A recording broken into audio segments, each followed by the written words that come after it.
हर हर शंभु शंभु शिवा महादेव शंभु। तो आज हम शुरू करने वाले हैं भूगोल क्लास 10th, है ना।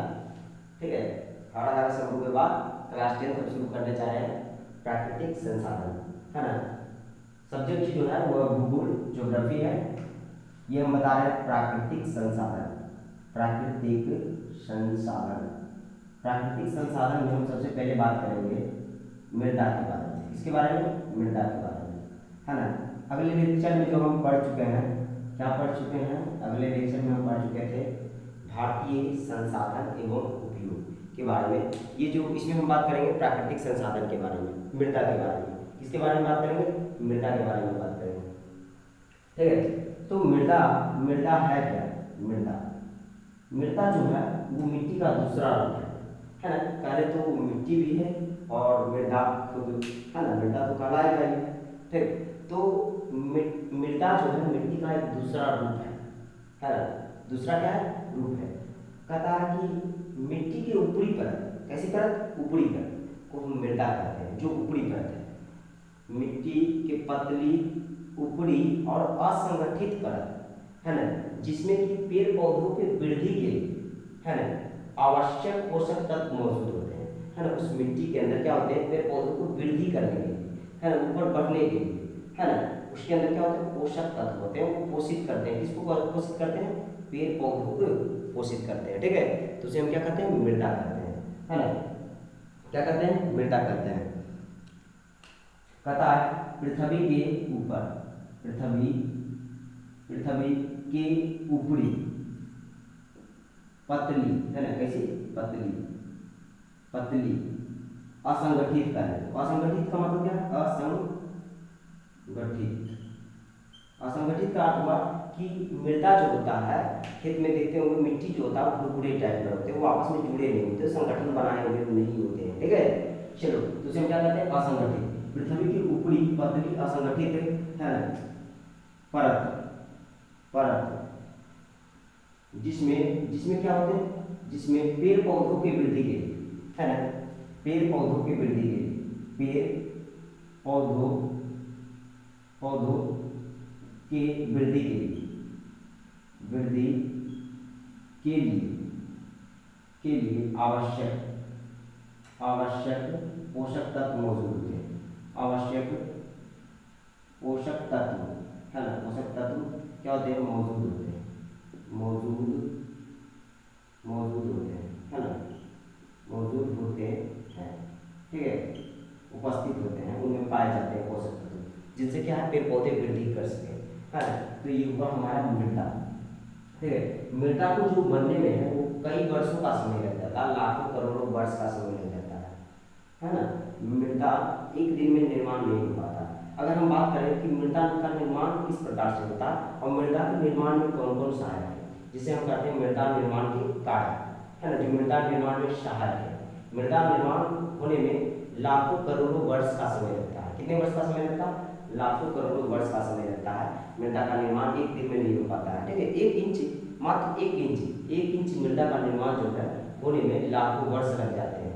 ठीक है, तो तथा मृदा के निर्माण के कारण, मृदा के निर्माण के कारण, है ना, निर्माण, निर्माण मतलब बनना, है ना, निर्माण के कारण, कारक, है ना, मतलब जो निर्माण करने में जो सहायक है उसको हम कह रहे हैं कारक। ठीक है, क्या कह रहे हैं, कारक। तो मृदा निर्माण होने में कौन कौन सहायक है, सबसे पहला तो उच्चावच धराकृति, मतलब धरातल का ऊपर नीचे होना, वही क्या होंगे, टूटेंगे, वही क्या होंगे, विखंडित होंगे और कण बनेंगे, और कण से क्या होगा, कण कण से क्या होंगे, मृदा का निर्माण होता है ना। कण कण से मृदा का निर्माण होता है। एक कहावत है कि बूंद बूंद से क्या बढ़ते हैं, घड़ा बढ़ते हैं, है ना, बूंद बूंद से क्या बढ़ते हैं, घड़ा बढ़ते हैं। ठीक उसी प्रकार से यहाँ पर क्या होता है, कण कण से, है ना, मृदा का निर्माण होता है और इसे निर्माण होने में लाखों वर्ष का समय लग जाता है। तो इसके कई कारक हैं। सबसे उसमें जो सबसे पहला कारक है वो है उच्चावच, उच्चावच धराकृति, है ना, ऊपर नीचे होना, धराकृति, धराकृति। ठीक है, उच्चावच धराकृति हो गया। और उसमें एक और चीज है, जलवायु भी है, जलवायु, है ना, जलवायु भी है ना, जलवायु। ठीक है, जलवायु के कारण भी मृदा का निर्माण हो पाता है, जिससे क्या है कि अधिक गर्मी हुआ, है ना, तो चट्टान जो है वो गर्म होंगे और वर्षा होगा तो चट्टान क्या होगा, ठंडा होगा। तो किसी चीज़ को जब हम गर्म और ठंडा करेंगे काफ़ी, है ना, लंबे समय तक, तो क्या होंगे, टूटेंगे, वो विखंडित होंगे और क्या, मृदा का निर्माण करेंगे। ऊर्जावान धराकृति हो गया, जलवायु हो गया, और क्या कहते हैं कि जलवायु हो गया, उसके बाद हो गया खनिज कण, है ना। खनिज कण भी क्या है, खनिज कण। खनिज कण जैसे लोहा हो गया, लोहा हो गया, सोना हो गया, कोयला हो गया, है ना, खनिज कण हो गया, ठीक है, खनिज कण। तो खनिज कण के भी कुछ कुछ कण जो है मृदा में शामिल होते हैं, ठीक है। जैसे मृदा भी होते हैं, लौहयुक्त मृदा होते हैं, लौहयुक्त, जिसमें कि लोहे पाए, लोहे का अंश होता है, ठीक है ना। चलो ठीक है, तो ये हो गया खनिज कण हो गया। और कहता है कि वनस्पति, वनस्पति भी होते हैं मृदा निर्माण में सहायक। वनस्पति, वनस्पति, वनस्पति मतलब पादप जगत के जो जीव जंतु होते हैं उसे हम क्या कहते हैं, वनस्पति कहते हैं, जो पेड़ पौधे होते हैं, ठीक है। वनस्पति हो गया, खनिज कण हो गया, और क्या हो गया, जलवायु हो गया, धरातल अथी, खनिज कण हो गया, वनस्पति हो गया।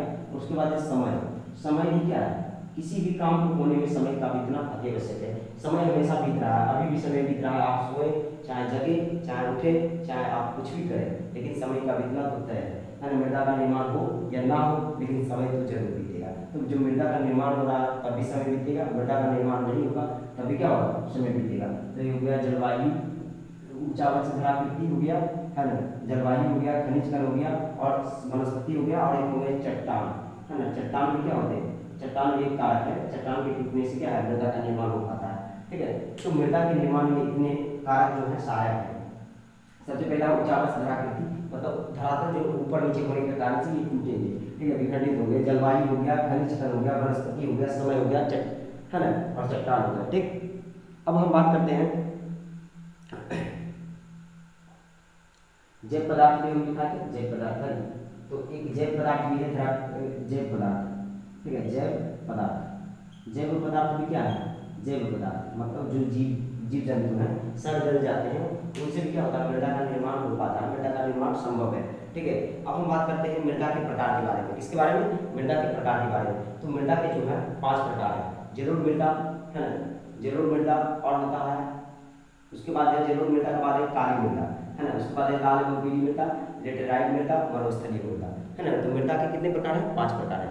कितने प्रकार है मृदा के, 5 प्रकार है। जलोढ़ मृदा, काली मृदा, लाल एवं पीली मृदा, लेटेराइट मृदा, मरुस्थलीय मृदा, ठीक है। तो इसको हम लिख देते हैं, मृदा के 5 प्रकार है। कितने प्रकार है, 5 प्रकार है, ठीक। यहाँ पर हम लिख देते हैं मृदा के 5 प्रकार है। मृदा के कितने प्रकार है, 5 प्रकार है। इसको मार्कर थोड़ा सा बदल देते हैं।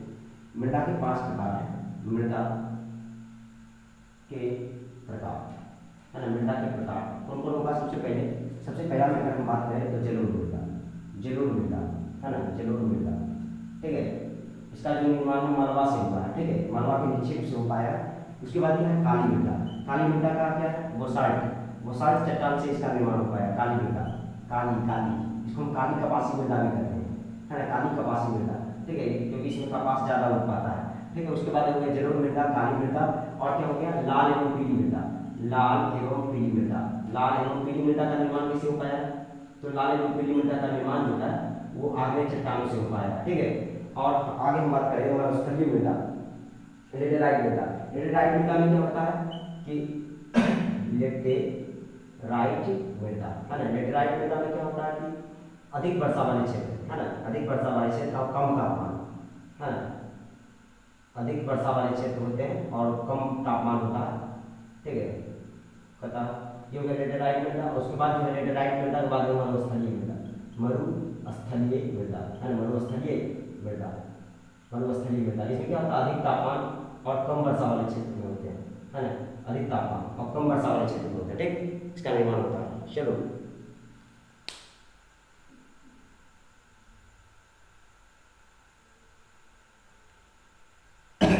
तो ये हो गया, ये जलोढ़ मृदा के प्रकार है, अति जलोढ़ मृदा कहते हैं। ये क्या हुई, मृदा के प्रकार हुए, है ना। सबसे पहले जलोढ़ मृदा, काली मृदा, है ना, लाल एवं पीली मृदा, लेटेराइट मृदा, मरुस्थलीय मृदा।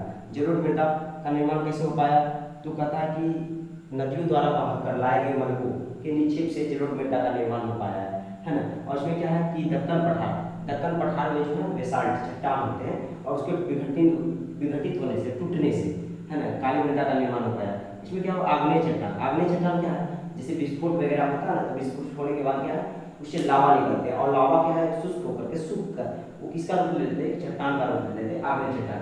तो आग्नेय चट्टान से इसका निर्माण हुआ है लेटराइट मृदा का। लेटराइट मृदा का निर्माण कहाँ होता है, तो उच्च तापमान होता है और अधिक वर्षा वाले क्षेत्र होते हैं, तापमान वहाँ पर अधिक ही होता है, ठीक है, और कम वर्षा वाले क्षेत्र होते हैं। इसको हम क्या कहते हैं, इसको हम कहते हैं लेटराइट मृदा। उसके बाद हम बात करते हैं मरुस्थलीय मृदा। मरुस्थलीय मृदा में क्या होता है कि शुष्क होता है, मौसम सूखा होता है, जैसे राजस्थान हो गया, है ना, इन सभी जगहों पर, हरियाणा हो गया, हरियाणा, है ना, और उत्तरी गुजरात हो गया, है ना, ठीक, दक्षिणी हरियाणा हो गया, इस तरह से उत्तरी गुजरात हो गया, इन सभी जगहों पर मरुस्थलीय मृदा पाए जाते हैं, है ना। मरुस्थलीय मृदा क्या होते हैं, तो ये शुष्क क्षेत्र में पाए जाते हैं, सूखे क्षेत्र में, है ना, शुष्क क्षेत्र में, जहाँ पर क्या होता है वर्षा कम भी होता है ना, शुष्क क्षेत्र होते हैं, शुष्क मतलब सूखे क्षेत्र, ठीक है, और उसमें ह्यूमस ज़्यादा होता है ना, ह्यूमस मतलब छोटे छोटे कण ज़्यादा होते हैं, ठीक, मरुस्थलीय मृदा में। चलो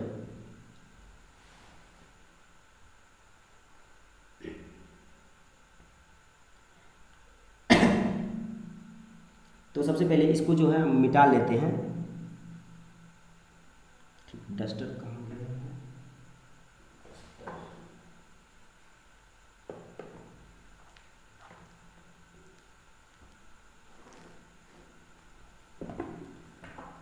इसको हम मिटा लेते हैं सबसे पहले।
अब कहता है जलोढ़ मृदा, है ना, जलोढ़ मृदा किसे कहते हैं, तो जलोढ़ मृदा, जलोढ़ मृदा, है ना,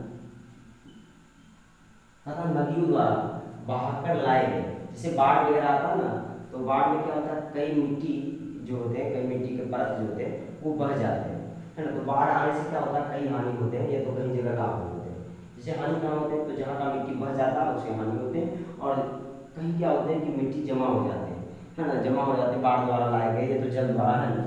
तो नदियों द्वारा बहाकर लाए गए मलबू के निक्षेप से बना मृदा को हम क्या कहते हैं, जलोढ़ मृदा कहते हैं। नदियों द्वारा, नदी बहाकर लाते हैं, नदियों द्वारा, द्वारा बहाकर, कैसे लाते हैं, बहाकर, बहाकर लाए गए, है ना, गए मलबे, क्या बाबू, मलबा, मलबा मतलब क्या है कि मिट्टी का छोटा छोटा कण, है ना, तो काफी एकदम कण तो मुलायम होता है, बहाकर लाए गए मलबे, मलबो, मलबो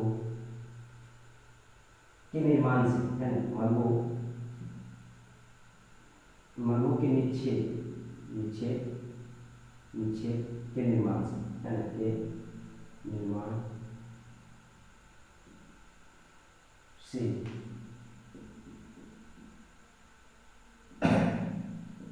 बनाया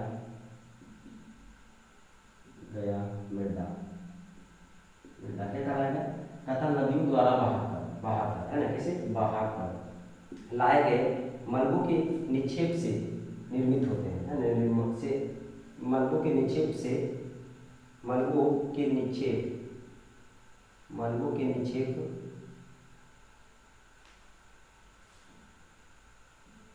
के निर्माण से, है ना, के निर्माण से बनाया गया मृदा क्या कहलाएगा, कहलाएगा जलोढ़ मृदा कहलाएगा, क्या कहलाएगा, जलोढ़ मृदा। ऐसी मृदा जलोढ़ मृदा कहलाएगा, जलोढ़ मृदा कहलाता है, जलोढ़ मृदा कहलाता है, कहलाता है, ठीक है, जलोढ़ मृदा कहते हैं, ठीक है, जलोढ़ मृदा। तो ये हो गया जलोढ़ मृदा। अब उसके बाद हम बात करेंगे काली मृदा, है ना, काली मृदा, काली मृदा, जलोढ़ मृदा भी दो प्रकार के होते हैं, एक होते हैं बांगर, एक होते हैं खादर, है ना, बांगर, है ना, एक होते हैं खादर, ठीक है। तो बांगर जो होते हैं वो काफ़ी पहले तो महीन होते हैं, बांगर और खादर के खुदरे के होते हैं, ठीक है, बड़े तन होते हैं, तो ये जरूर मृदा तत्व का है। और इसमें जो फसल जो उगाया जा सकता है वो गन्ना उगाया जा सकता है ना। प्रमुख फसल की अगर हम बात करें, है ना, इसकी प्रमुख फसल की बात करें तो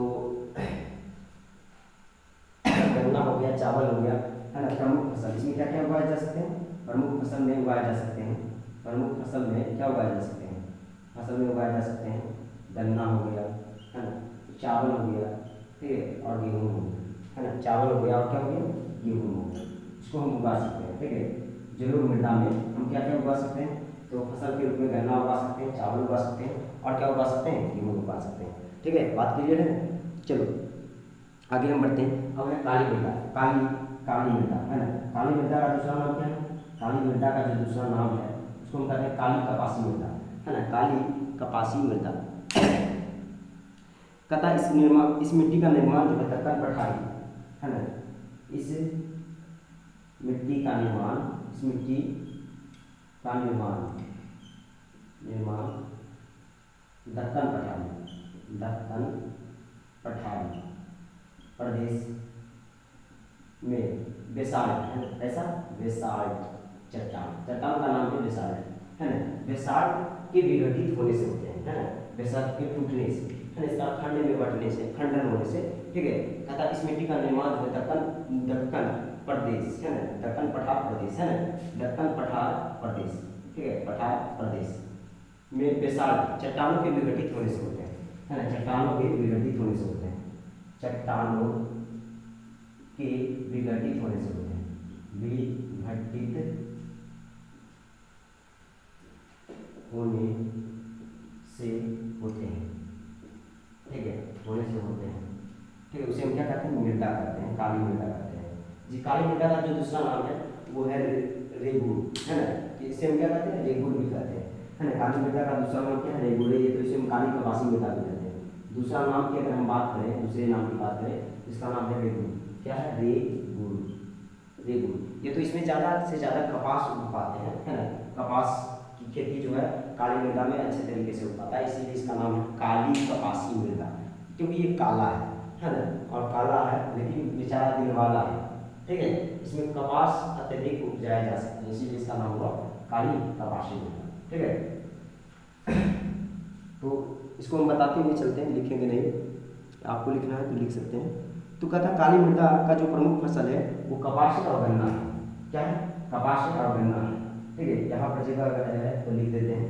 प्रमुख फसल की अगर बात करें, प्रमुख फसल, है ना, प्रमुख फसल, फसल की बात करें तो क्या है, गन्ना है, और क्या है, गन्ना हो गया, और क्या हो गया, कपास, है ना, गन्ना हो गया और क्या हो गया, कपास हो गया, इसे हम क्या कहते हैं, काली मृदा कहते हैं। काली मृदा का निर्माण जो है, ये काली मृदा का निर्माण दक्कन में पाए जाने वाले, दक्कन पठार में पाए जाने वाले बेसाल्ट चट्टान के विघटित होने से, है ना, इसका निर्माण हो पाया, किसका निर्माण, तो काली मृदा का, किसका, काली मृदा का निर्माण हो पाया, ठीक है, काली मृदा का निर्माण। काली मृदा का जो दूसरा नाम है वो रेगुर है ना, इसमें प्रमुख फसल उपजाए जाने वाले जो प्रमुख फसल है वो गन्ना है, कपास है, ठीक।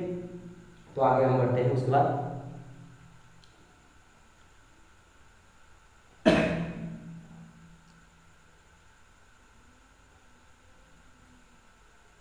कतार लाल एवं पीली मृदा, उसके बाद हम बताते हैं लाल एवं पीली मृदा के बारे में बात करेंगे, उसके बाद लेटेराइट मृदा के बारे में बात करेंगे, उसके बाद हम बात करेंगे मरुस्थलीय मृदा के बारे में, है ना, ठीक है।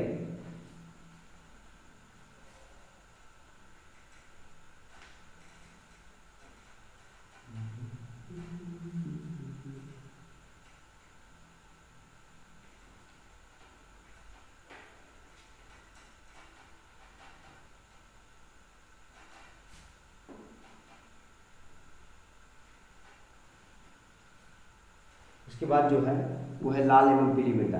तो कहता है इस मिट्टी का निर्माण जो है लाल एवं पीली मृदा, लाल एवं पीली मृदा, पीली मृदा, ठीक है, लाल एवं पीली मृदा, लाल एवं पीली मृदा का निर्माण है आग्नेय चट्टानों से होता है। आग्नेय चट्टानों को जो है ना, ज्वालामुखी फटने के बाद जो निकलता है लावा, है ना, उसके सूखने के बाद वो चट्टान का रूप ले लेते हैं और उसके विघटित होने से हुआ है। और कहता है लाल एवं पीली मृदा का निर्माण जो आगे चट्टानों से होते हैं और कम वर्षा वाले क्षेत्र में होते हैं। किसमें होते हैं? कम वर्षा वाले क्षेत्र में। तो कहता है इस मृदा का निर्माण, इस मृदा का निर्माण आग्नेय चट्टान, किससे? आग्नेय चट्टान एवं कम वर्षा वाले क्षेत्र में होते हैं, कम वर्षा वाले क्षेत्र में होते हैं, है ना, क्षेत्र में होते हैं। ठीक, चलो, कम वर्षा वाले क्षेत्र में होते हैं लाल एवं पीली मृदा।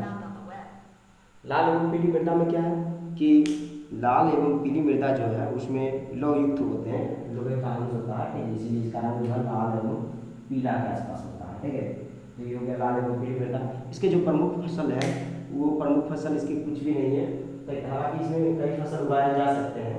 इसके इसके पर्यावरण में परिवर्तन करके, इसके वातावरण में परिवर्तन करके, है ना, इसमें अधिक से अधिक सिंचाई करके, है ना, कई फसल उगाए जा सकते हैं। ठीक, तो ये हो गया लाल एवं पीली मृदा। उसके बाद हम बात करेंगे मरुस्थलीय मृदा की, है ना। उसके बाद हम किसकी बात करेंगे? लाल एवं पीली मृदा के बाद हम कर लेते हैं लेटेराइट मृदा, है ना। कौन सी मृदा? लेटेराइट मृदा, लेटेराइट, है ना, लेटेराइट मृदा। लेटेराइट मृदा का जो निर्माण है वो कथा उच्च तापमान, एकदम अधिक वर्षा वाले क्षेत्र में होता है। कथा इस मृदा का निर्माण, इस मृदा का निर्माण, है ना, इस मृदा का निर्माण कहाँ होता है? तो उच्च तापमान, उच्च तापमान मतलब अधिक तापमान होना चाहिए, है, तापमान ज़्यादा होना चाहिए, गर्मी होना चाहिए। ठीक है, उच्च तापमान एवं अधिक वर्षा वाले क्षेत्र में होता है ना, अधिक वर्षा वाले क्षेत्र में, अधिक वर्षा वाले क्षेत्र में, लेटेराइट मृदा का निर्माण होता है, लेटेराइट मृदा का निर्माण होता है, लेटेराइट मृदा का निर्माण होते हैं। ठीक है, निर्माण होते हैं, ठीक है, होते हैं। ठीक, लेटेराइट मृदा का निर्माण तथा इस मृदा का निर्माण जो उच्च तापमान में होते हैं और कहाँ होते हैं? तो अधिक वर्षा वाले क्षेत्र में होते हैं, लेटेराइट मृदा का निर्माण हो पाते हैं। ठीक है, उसके बाद हम बात करते हैं कि लेटेराइट मृदा में जो है उपजाए जाने वाली फसल जो है वो हो गया काजू हो गया, चाय हो गया, कहवा हो गया, है ना, काजू हो गया, है ना, जो कि केरल में उगाया जाता है ना, काजू हो गया, चाय हो गया, और कहवा हो गया। ठीक है, ये सभी क्या है ना, ये जो है मुख्य रूप से ये दोनों केरल में उगाए जाते हैं। ठीक, इसको हम कहते हैं लेटेराइट मृदा। कौन सी मृदा? लेटेराइट मृदा। आगे हम बात करते हैं मरुस्थलीय मृदा। कौन सी मृदा? मरुस्थलीय मृदा। दिख रहा है? हाँ, दिख तो रहा है, चलो ठीक है, हाँ, दिख पा रहा है इतना जगह, चलो ठीक है। तो कहता है मरुस्थलीय मृदा। मरुस्थलीय मृदा जो है ये इसका विकास लंबी शुष्क ऋतु, है ना, लंबी शुष्क ऋतु एवं अल्प वर्षा में होता है ना। मरुस्थलीय मृदा, मरुस्थलीय मृदा, ठीक है, मरुस्थलीय मृदा तथा इस मृदा का निर्माण,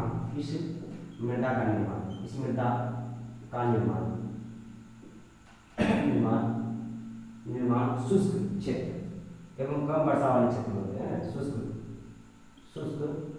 मतलब सूखा, है ना, शुष्क एवं कम वर्षा वाले क्षेत्र में होते हैं, कम वर्षा वाले क्षेत्र में होते हैं, है ना, कम वर्षा वाले क्षेत्र में होते हैं, कम वर्षा वाले क्षेत्र में होते हैं, कम वर्षा वाले क्षेत्र में होते हैं। ठीक है, इस मृदा का निर्माण जो है शुष्क एवं कम वर्षा वाले क्षेत्र में होते हैं। किसका निर्माण? मरुस्थलीय मृदा का निर्माण होते हैं। इसका अगर हम विस्तार की बात करें तो राजस्थान में है, उत्तरी पंजाब में है और हरियाणा में भी है। ठीक, राजस्थान हो गया, गुजरात हो गया, हरियाणा हो गया, है ना, इन सभी जगहों पर है, पश्चिमी हरियाणा में है। ठीक, इसको भी हम लिख देते हैं। विस्तार की बात करें कहाँ कहाँ ये मृदा पाया जाता है तो हो गया विस्तार राजस्थान हो गया, राजस्थान, ठीक है, एवं क्या हो गया उत्तरी गुजरात, है ना, उत्तरी गुजरात, ठीक है, मराठा और क्या हो गया द्राविड़, उत्कल बंगा, है ना, तो क्या है पश्चिमी हरियाणा, पश्चिमी हरियाणा, ठीक है।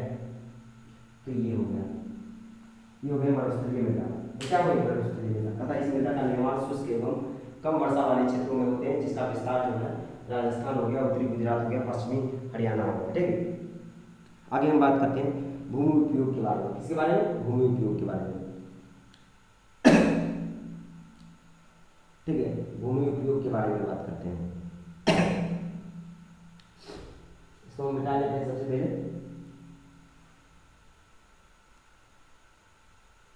भूमि उपयोग जो हम 4 तरीकों से करते हैं। भूमि उपयोग कितने तरीकों से हम करते हैं?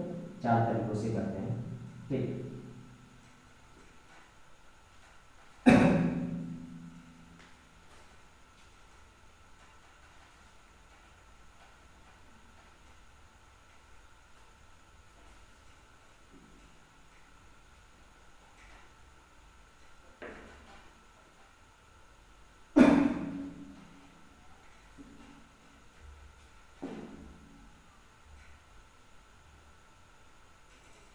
भूमि उपयोग की हम बात करें तो हम 4 तरीकों से करते हैं। सबसे पहले कृषि में हम करते हैं और बंजर भूमि कुछ होते हैं, ठीक है, वन होते हैं, चारागाह होते हैं। ठीक है ना, चलो तो ये हो गया भूमि उपयोग, है ना, भूमि उपयोग। ठीक है, उपयोग, भूमि उपयोग। ठीक, भूमि उपयोग में जो है सबसे पहला क्या है? तो कृषि योग्य भूमि है ना, कृषि योग्य भूमि है ना, कृषि योग्य भूमि, कृषि योग्य भूमि। कृषि योग्य भूमि जो है वो कितना है? तो 48.83% है ना, 83.83% है। ठीक, उसके बाद हम बात करते हैं तो अकृषि योग्य भूमि जो है, अकृषि योग्य भूमि जो है वो है अकृषि योग्य, अकृषि योग्य है ना, अकृषि योग्य जो भूमि है, कृषि योग्य भूमि है वो 24.80% है ना, 24.80% है। ठीक, उसके बाद हम बात करते हैं तो 23 करके कुछ है, ये 23% के आसपास है ना। कौन? तो वन रोपण है ना, वन योग्य, वन रोपण, वन रोपण जो है कितना है? तो ये 23 पॉइंट है ना, 53% के आसपास। ठीक है, और इसकी हम बात करें, इसकी बात हम करें, ये हो गया हमारा चारागाह। चारागाह, चारागाह मतलब क्या होगा? जहाँ पर है ना जानवर चरेंगे, है ना, ये 2 पॉइंट है ना, 2 पॉइंट कुछ प्रतिशत के आसपास है। ठीक, 2 पॉइंट कितना प्रतिशत है? तो ये 2 पॉइंट जो है ये 83% है। ठीक है, और ये 54% है। ठीक है, 53 है, 54% है, मिस्टेक हो गया था। ठीक है, तो ये हो गया। अब कहता कृषि योग्य जो है भारत में भूमि कितने हैं? कृषि योग्य, तो कृषि योग्य पूरे भारत में हम बात करें, भारत में जो कृषि योग्य भूमि है ये तो पूरा विश्व का हो गया, पूरे विश्व का ये पैदा है ना, ये पूरे विश्व का डाटा है कि पूरे विश्व में जितने भी भूमि है, पूरे विश्व में जितने भी भूमि है उसमें मात्र 48.83% पर क्या है? कृषि किया जा रहा है। ठीक है, बाकी सब भूमि पर क्या है? अन्य काम को अंजाम दिया जा रहा है, जैसे में उस पर कृषि नहीं किया जा रहा है, इसको हम बंजर भूमि भी कह सकते हैं, है ना, बंजर भूमि, बंजर भूमि है ना, इसमें कोई चीज़ उपजाया नहीं जा सकता, उपजाना संभव नहीं है, तो ये बंजर भूमि भी हो गया है ना, कृषि मतलब जिसमें कृषि करना संभव नहीं है। ठीक है, उसके बाद हम बात करते हैं वनारोपण। वनारोपण, यहाँ पर वन लगाए जा रहे हैं, वन है, वृक्ष है, ठीक है, जंगल है, और चारागाह, चारागाह 2.83% जो है, जिसमें कि मवेशियों है ना, गाय भैंस बकरी है ना, इन सभी को चराया जा रहा है ना, उनको चारा के लिए यहाँ बेचा जा रहा है। ठीक, तो ये कहलाएगी उपयोग है ना, भूमि का उपयोग। भूमि का उपयोग इस प्रकार से बढ़ा। अगर हम भारत में बात करें भूमि का जो है कृषि के लिए कितना उपयोग है? तो 54% है ना, कितना प्रतिशत? 54% है ना, कितना प्रतिशत है? 54% है। ठीक, तो ये हो गया। अगला जो हम पॉइंट लिखेंगे, कहता भारत में कुल क्षेत्रफल का मात्र 54% कृषि योग्य भूमि है ना, के भारत के कुल क्षेत्रफल का है ना, कुल क्षेत्रफल मतलब जितना भी क्षेत्रफल है, जितना भी जगह है, क्षेत्रफल का मात्र और कम से कम है, कम से कम मात्र 54% कृषि योग्य भूमि है, कृषि योग्य है ना, कृषि योग्य भूमि है, बाकी बंजर है, कृषि योग्य भूमि है। सोचो कितना कृषि योग्य भूमि है, जरूरी थोड़ी नहीं कि सब पर जो है खेती संभव है या तो सब पर खेती हो रहा है। कृषि योग्य तो इतना है, लेकिन इस पे भी जो है ना कई लोग खेती नहीं करते हैं, है ना, कई लोग ऐसे ही उसको क्या कहते हैं, पड़ी छोड़ देते हैं, है ना, खाली छोड़ देते हैं। ठीक, क्या कहना है, कृषि योग्य भूमि 54% होते हुए भी कई लोग जो है ना खेती नहीं करते हैं। तो सोचो कितना कम खेती किया जा रहा है भारत में। अब कहता है भारतीय कुल क्षेत्रफल का मात्र 54%, मात्र कितना प्रतिशत, तो मात्र 54% से, ठीक है। तो ये कृषि योग्य भूमि है। अब बात करते हैं कृषि, कृषि योग्य भूमि तो है। अब कृषि योग्य भूमि हमें बनाए रखने के लिए हमें क्या करना होगा, भूमि का संरक्षण करना होगा, बचाव करना होगा, ठीक है। तो कहलाएगा भू संरक्षण, क्या कहलाएगा, भू संरक्षण। एक होता है भूक्षरण, भूक्षरण में क्या होता है कि भूमि का क्षरण होता है, भूमि का बर्बादी होता है। जैसे क्या है कि भूमि स्थानांतरित हो जाते हैं, एक जगह से दूसरी जगह चल जाते हैं, जल के माध्यम से, जल के माध्यम से, हवा के माध्यम से, है ना, किसी पशु पक्षी के माध्यम से, है ना, यहाँ का मृदा जो है कहीं और चला जाता है, जिसको हम कहते हैं मृदा अपरदन, ठीक है। क्या कहते हैं, मृदा अपरदन। ये तो हम कह सकते हैं भूक्षरण, है ना। बाढ़ आने के कारण से क्या होता है, मिट्टी का कटाव हो जाता है, उसको हमें रोकना चाहिए, है ना। तो अगर हम ऐसा उपाय करते हैं, मिट्टी के कटाव को, मिट्टी के बहाव को, मिट्टी के बर्बादी को, मिट्टी के विदोहन को रोकते हैं, तो कहलाएगा आएगा भू संरक्षण, क्या ना, भू संरक्षण, सॉरी, भू संरक्षण मतलब भूमि की सुरक्षा। अब भूक्षरण की बात करें तो भूक्षरण मतलब हुआ बर्बादी, क्षरण मतलब, क्षय मतलब क्या हुआ, बर्बादी, भूक्षय, उसको हम क्या कहते हैं, भूक्षय मतलब भूमि खत्म हो रहा है धीरे धीरे, उसको कोई बहा के ले जा रहा है, तो कोई अगर उड़ा कर ले जा रहा है, तो कोई, है ना, एक गाना है, क्या गाना है, गाना है भगा के ले जा, उठा के ले जा, है ना, इस तरह से। चलो आगे हम देखते हैं। तो भूक्षरण कहता मृदा अपने स्थान से विविध क्रिया, जैसे मृदा जो है विविध क्रिया के माध्यम से, है भू क्षरण की बात करें तो कहता मृदा अपने स्थान से स्थानांतरित होते हैं, क्या होते हैं, स्थानांतरित होते हैं। कैसे होते हैं जैसे अगर हम बात करें तो जल के माध्यम से, है ना, जल के माध्यम से, ठीक है, जल के माध्यम से है ना, पवन के माध्यम से, है ना, पवन के माध्यम से, और किसके माध्यम से होते हैं, तो जीव जंतु के माध्यम से भी, है ना, जीव जंतु के माध्यम से, ठीक। और कई ऐसे कारक हैं जिनसे, है ना, मृदा जो है एक जगह से दूसरी जगह स्थानांतरित होते हैं। अब मृदा का जो कटाव है, मृदा का जो बर्बादी है, उसको रोकना ही क्या कहलाएगा, भूमि संरक्षण कहलाएगा, भूमि बचाव कहलाएगा, क्या कहलाएगा, भूमि बचाव कहलाएगा, ठीक है।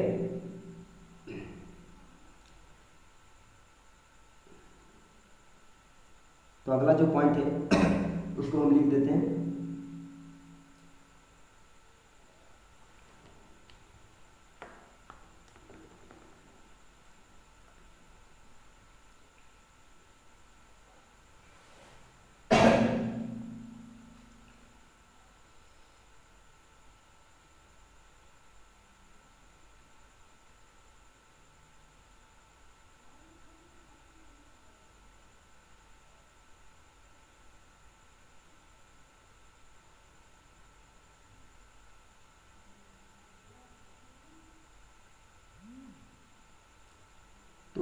गया भूमि संरक्षण, भूमि की बचाव है। तो भूमि संरक्षण की बात हम करें, भू संरक्षण, है ना, भू संरक्षण यहाँ तक पड़ जाएगा, भू संरक्षण सब देख लेते हैं।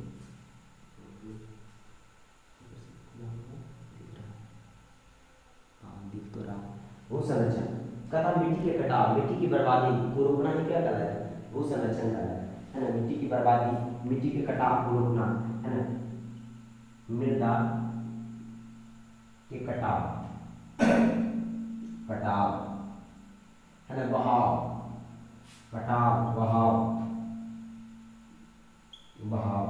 ठीक है, बहाव, मिट्टी के कटाव, बहाव, और क्या है कि मिट्टी का स्थानांतरण, है ना, स्थानांतरण, रोकना ही क्या कहलाएगा, भू संरक्षण कहलाएगा, रोकना ही भू संरक्षण कहलाएगा, ठीक है, संरक्षण कहलाता है, ठीक है। ये क्या कहलाएगा, भू संरक्षण कहलाएगा, यानी भूमि बचाव कहलाएगा, क्या कहलाएगा, भूमि बचाव। और भूमि बचाव करने के भी कई उपाय हैं, ठीक है। जैसे में क्या समुच्चय जुताई, एक साथ सभी लोग जुताई कर सकते हैं, ये क्या होगा पर्वतीय क्षेत्र में। उसके बाद पट्टिका कृषि कर सकते हैं। पट्टिका कृषि मतलब क्या है ना, जब प्याज की खेती होता है तो क्या बनाते हैं, क्यारी बनाते हैं। तो ठीक उसी प्रकार से हम छोटे छोटे ब्लॉक में बांट करके, है ना, उसको हम क्या कर सकते हैं, खेती कर सकते हैं। इससे क्या होगा, मिट्टी का कटाव कम से कम होगा। और क्या कर सकते हैं, वन रोपण कर सकते हैं। क्या कर सकते हैं, वन रोपण कर सकते हैं। ठीक है, पट्टिका कृषि कर सकते हैं, वन रोपण कर सकते हैं, समुचित जुताई करवा सकते हैं, और क्या करवा सकते हैं, तो ये सभी जो है, ये सभी क्या कराएंगे, भू संरक्षण के उपाय कराएंगे। क्या कराएंगे, भू संरक्षण के उपाय। ज़्यादा से ज़्यादा हम वृक्ष लगा सकते हैं। ठीक,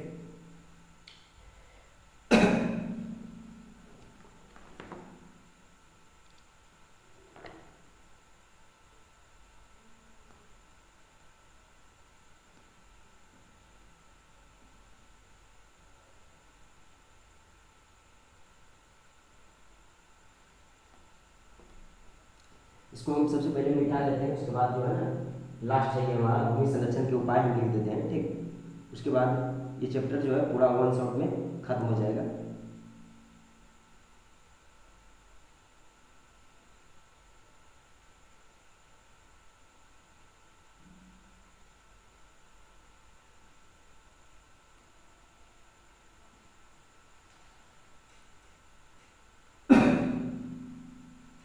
इसको मिटा देते हैं।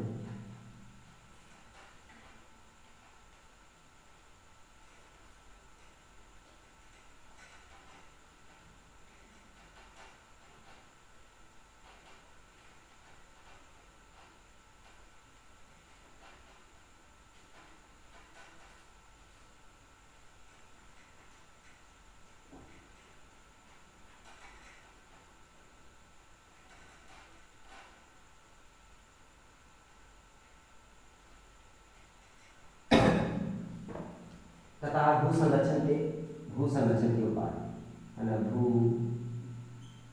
संरक्षण के उपाय, उपाय है ना। तो क्या हो सकता है, सबसे पहला होगा समुचित जुताई। क्या होगा, समुचित जुताई। समुचित मतलब सब मिलकर के एक साथ जुताई करवाएंगे, है ना, समुचित जुताई। समुचित जुताई में क्या होता है, सब एक साथ जुताई अगर करवा लेता तो इससे क्या होता है कि पावर ट्रेलर या तो ट्रैक्टर जो है ना, ट्रैक्टर के जो होता है टायर में, वो मृदा फंस करके एक जगह से दूसरी जगह चले जाते हैं। तो ऐसा संभव नहीं हो पाएगा। जब हम एक साथ करेंगे जुताई तो ऐसा नहीं होगा। ठीक है, इसको हम कहते हैं समुचित जुताई। उसके बाद है पट्टिका कृषि। पट्टिका कृषि, है ना, छोटे छोटे ब्लॉक में बांट करके हम खेती करेंगे। इससे क्या होगा, मृदा की कम खपत होगा, है ना, वो आपस में बंधे हुए मिलेगा, है ना, एक दूसरे से। ठीक है, उसके बाद क्या है, वन रोपण हम कर सकते हैं, वन रोपण। ठीक है, वन रोपण, वन लगा सकते हैं, है ना, वन लगा सकते हैं, अधिक से अधिक हर एक खेत में वन रोपण करवा सकते हैं, है ना, पेड़ लगवा सकते हैं, पेड़ पौधे लगवा सकते हैं, पेड़ पौधे। ठीक, इससे क्या होगा, मिट्टी का कटाव रुकेगा, है ना, क्यारी वगैरह पर, ये तो बड़ा बड़ा जो होता है ना आड़ी। चलो, उसके बाद है, उसके बाद क्या है, फसल चक्र हम कर सकते हैं, फसल, फसल चक्र, है ना, चक्र। ठीक है, अलग अलग फसल लगा सकते हैं, है ना, तरह तरह के फसल लगा सकते हैं। एक ही फसल लगाने से क्या होगा, मृदा का खपत होगा, इसके पोषक तत्व क्या है, गायब हो जाएंगे, खत्म हो जाएंगे। ठीक है, इसको अगर हम गेहूँ लगाए एक बार, है ना, तो क्या होगा, उसमें जो भी पोषक तत्व है उसने ले लिया। फिर अगली बार जब हम फिर से गेहूँ लगाते हैं, है ना, अगले साल उसी समय में, तो क्या होगा, इससे जो पोषक तत्व है, जो चावल को चाहिए, जो गेहूँ को चाहिए, है ना, वो खींचा जाएगा, इसमें कुछ नहीं बचेंगे। इसको अपने आप को पोषित करने का भी समय देना चाहिए, इसलिए ये कहलाता है फसल चक्र, मतलब अलग अलग फसल लगाना चाहिए। ठीक है, तो आज के लिए इतना ही, यहीं तक सफर था हमारा। अब मिलते हैं दोबारा में, है। ठीक है, नेक्स्ट वीडियो के साथ। जय हिंद।